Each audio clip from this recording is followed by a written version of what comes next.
আপনাদের আজকে একটি খুব সুন্দর একটি জিনিস দেখাচ্ছি। আমরা হচ্ছে গিয়ে চাঁদপুর হাজীগঞ্জে আছি। চাঁদপুর হাজীগঞ্জের এটা হচ্ছে পাইকারি মার্কেট। এই পাইকারি মার্কেটের এদিকে একটি দোকান আছে। এই দোকানে হলুদ, মরিচ, তারপরে সরিষার তেল, মরিচ, এভরিথিং পাওয়া যায়। তো এখানে অনেক আগের আমলের একটি আমি মেশিন দেখাচ্ছি, যে মেশিনে কিনা একদম সেই 50 থেকে 60 বছরের আগে সরিষার তেল যেভাবে ভাঙাতো সেই মেশিনটা আপনাদের এখন দেখাবো। এটা হচ্ছে গিয়ে কাঠের ঘানি ভাঙানো, কাঠ দিয়ে তৈরি ঘানি ভাঙানো সরিষার তেল এখান থেকে তৈরি হয়। মেশিনটি অনেক বড়, আপনাকে দেখাচ্ছি। এটা হচ্ছে গিয়ে মেশিন। এই মেশিনটির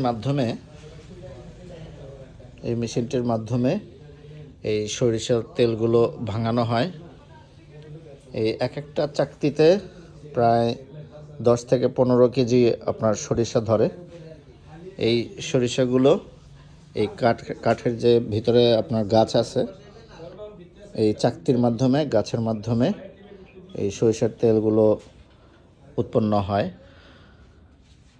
তো মেশিনটি এত বড়, মানে ঢাকা শহরে সাধারণত দেখা যায় না, এই জন্য আপনাদের সাথে শেয়ার করলাম। এমনকি এখানে যখন ভাঙানো হয়, যখন এই সরিষার গুঁড়োগুলো থাকে, সেই গুঁড়োগুলো হচ্ছে গিয়ে এই মেশিনে দেয়া হয় উপরে। এই মেশিন থেকে হচ্ছে গিয়ে আবার এই সরিষার খৈলগুলো তৈরি হয়। সরিষার খোল এগুলো আবার খুব ভালো গরুর খাবার।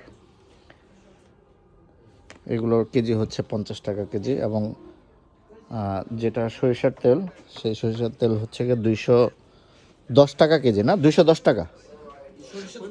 হ্যাঁ,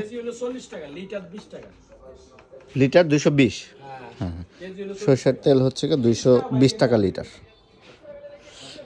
তো অনেক সুন্দর ভাঙানোর প্রসেস আপনাদের দেখালাম বন্ধুরা।